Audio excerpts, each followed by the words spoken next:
How to search for houses in Airbnb. So first open the Airbnb app on your Android device if you haven't already, then tap on the search bar at the top of your screen. Here select your destination, then select the exact dates you need a house for. Then tap on next on the bottom right corner. Here choose how many adults, children, infants and pets you have. Then after you've filled in all the numbers, tap on search on the bottom right corner again.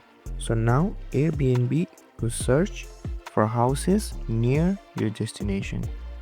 You can also see the prices for one night, and this is how you can search for houses. If this video helped you, don't forget to like, share and subscribe and hit that notification bell so you don't miss any of our videos. Thank you so much for watching and I'll see you guys next time.